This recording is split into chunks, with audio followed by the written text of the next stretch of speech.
Surgeons of Reddit, what was your OIT moment? Doing a C-section for this poor mum who'd been in labor for hours. Baby wouldn't come out of the hole we'd made. So more pressure was applied to the fundus, top of the uterus, and suddenly whoosh. Baby zooms out like a torpedo. Covered in lubricating vernix. Zips over the surgical sheeting which has the texture of a slip and slide and almost rockets straight off the table. The baby's foot was caught by the wretch who whipped her up in the air upside down like in old cartoons. But almost dropped her again due to gloves plus vernix. Thankfully the midwife was ready with the towel and caught the baby to wrap her up. Mum and Dad seemed to think this was normal practice and didn't notice, but me and my colleague just stared at each other with a look of absolute horror. It still makes me shudder to think how close the baby was to hitting the floor head first. Never happened before or since. Doctors were very accommodating and even had a baby juggling routine to put new mothers at ease. 5 stars. Would give birth again. I was doing a corneal transplant when I had the oh shit moment. During surgery, I cut off the patient's own cornea and replace it with a new donor cornea. During that moment when the host cornea was off but before I could get the new one on. There's literally nothing on the front of the eye except a tear film and aqueous humor. Anyway, the patient takes that moment to start vomiting. The reason we tell everyone to skip food and drink is so they don't aspirate in case they throw up. This patient lied about eating breakfast and started throwing up everything. The eye is still open sky at this time. Everything inside of the eye can now become outside of the eye. And she's bucking and vomiting. Those not in the know will say this is not good. Those really in the know will say oh shit.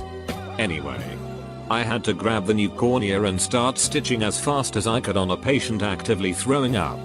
I used 10-0 nylon sutures which are thinner than an eyelash. It turned out okay but not great.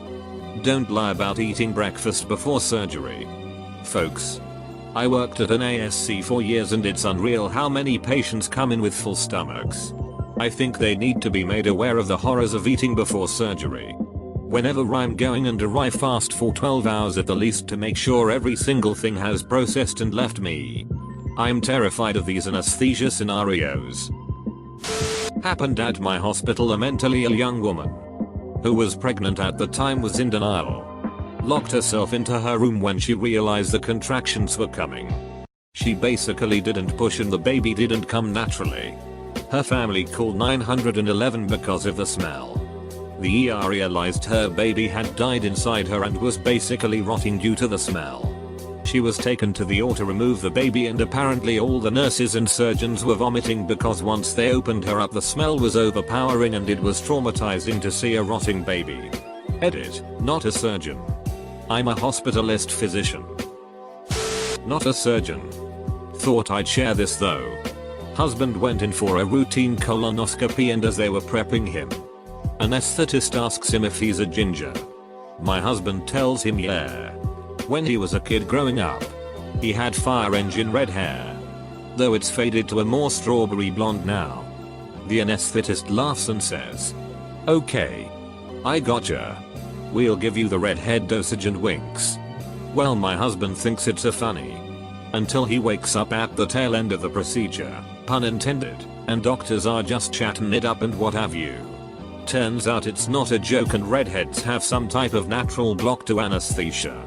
Dude had given him max allowable dosage and he still woke up. Happened a couple years later.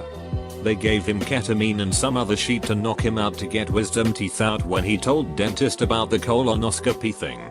He still woke up at the end of that one too. I have yet to hear anything official. But I've heard confirming info from a ton of ginger friends and family. Assuming I heard correctly. It's not all redheads.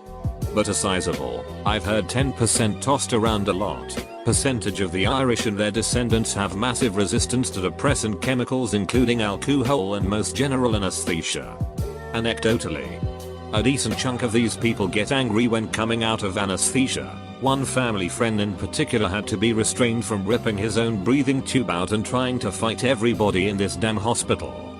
He'd just had massive heart surgery. And luckily he could barely move his arms. Consciousness returned faster than voluntary muscle control. Surgeon here. I've dealt with loads of morbid stuff, but one thing that made me stop and go oh shit was a conversation with a young patient who had a perforated colon from diverticular disease, which is a common wear and tear of the colon. He was one of youngest patients I had seen with this condition, and certainly the youngest with a perforation so bad as to require an operation. When I was counseling him on the operation, which involves removing the perforated part of the colon and giving him a colostomy, he told me his biggest concern was how he was going to have now sex with his same-sex partner. He would only have a small stump of rectum left inside, which would be at risk of perforation with any force applied to it. It made me really think about the implications of the surgery we do. The operation is the easy part. I have Crohn's and I've often wondered about this exact scenario. Is there a way to save enough so that a gay man wouldn't have to give up his sex life? I'm not gay. Just curious.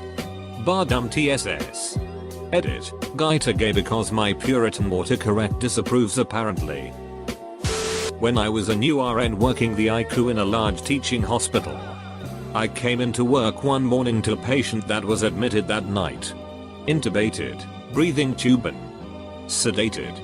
Foley catheter, tube and PP hole, and all.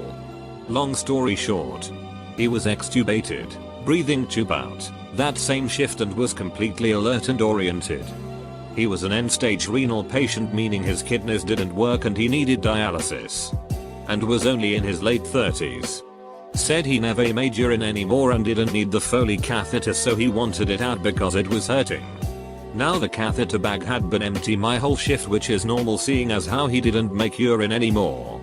And this hospital had a nurse-driven Foley removal policy, meaning while we needed a doctor's order to insert one, we could remove one at our discretion, unless a DR specifically put in orders not to.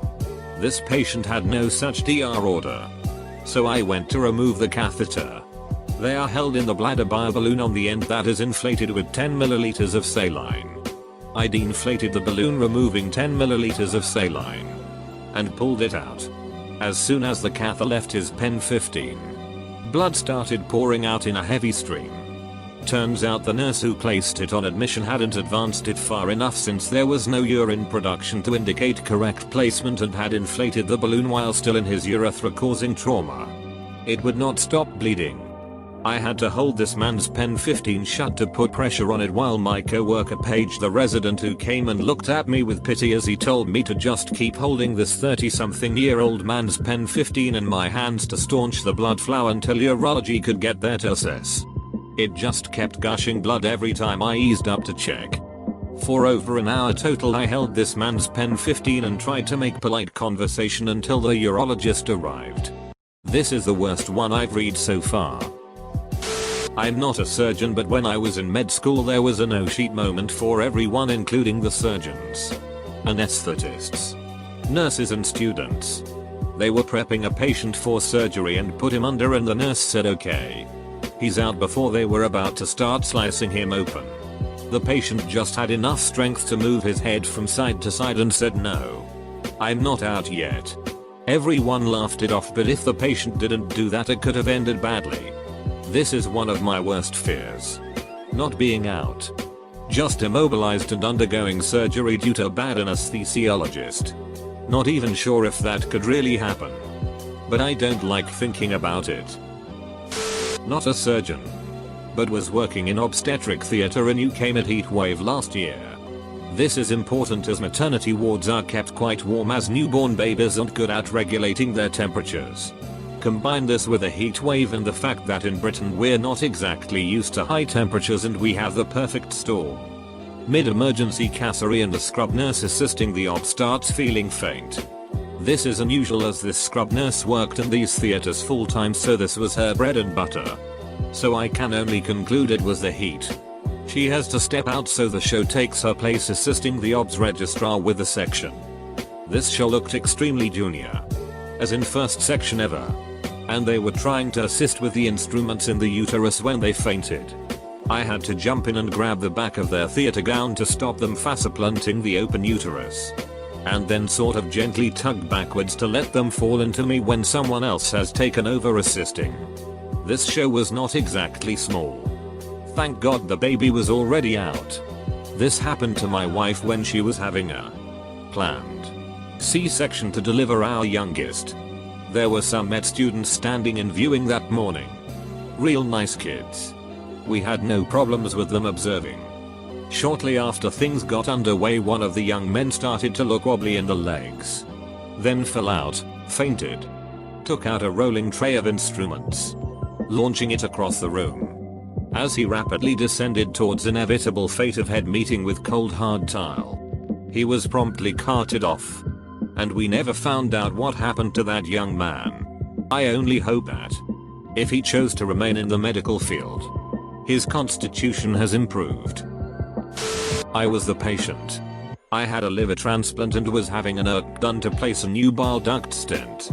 Well, apparently my anatomy is different than normal, and my lungs go more down my sides. So he accidentally caused a nick, which caused a hemothorax. So when I woke up I couldn't breathe. They did an x-ray and had to do a chest tube. Eventually I was so exhausted I asked to be vented, so he vented me. Apparently he cried, he felt so bad about it all. But it wasn't him being malicious or negligent. It was simply an accident. Sometimes things happen. You can be the best in the world and still make a mistake. 5th year resident here. There are lots of bad O-sheet moments throughout training.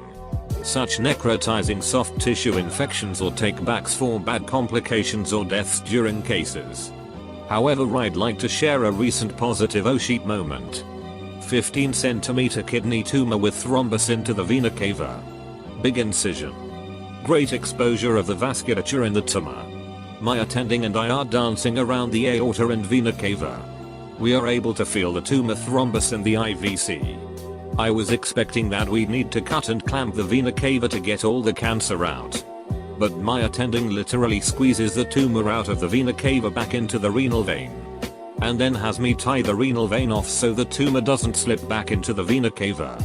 Patient went home in like 4 days. Margins were negative. And is still doing great. First time I felt like O-sheet. I'm a surgeon. Squeezed? Like a tube of toothpaste. Yikes. 8 years after finishing medical school and deferring student loans through residency and fellowship and realizing that I was closer to 40 than 30 with over $200,000 of debt. Had an O-sheet moment as a patient on the operating table. A couple of years ago I was in labor for 28 hours. Pushing for 6. When my child started showing signs of distress. He had slightly elevated heart rate and I had the makings of a fever. My midwife at the hospital told me the doctor was coming in to check to see if a vacuum assist could help. She checks me and immediately stands up with blood on her hand and says, "We're going to the OR now." At that time, I started feeling that zoomed out tunnel vision I know for me is shock. I had anxiety, but figured she knew what was best. She did. We got in the OR 8 minutes later, and when they opened me up, I heard the surgeon say, "O-sheet. Look at this." They say blood in my catheter bag, and upon fully opening me up found my son was actually trying to come through my uterus. He had ruptured it. They got my son out. Those moments where he was stunned and not crying were an eternity. He cried and he was born a completely healthy baby. After I woke up and was back in my room, the doctor came in and told me what happened. I knew a ruptured uterus sounded bad. But oh damn, I googled and started having a massive anxiety attack. A ruptured uterus is extremely rare and so very dangerous and often fatal. I read from the time it happens you have about 15 minutes before you bleed out and baby is dead. When I went back for my post-section follow-up, my midwife let me know as a practice that's been around 35 years with over 30 midwives and doctors, they had never once encountered that, and it was such a big deal for them. A few days after my birth they all got together to discuss my case. I was so incredibly fortunate I chose to labor in hospital. That the doctor just knew from my vitals and babies that something was off. They just didn't know until they got me open. I can't even tell you how grateful I am for Dr. Capital S. You saved my life and my son's life, and our family will forever be grateful. That's crazy scary.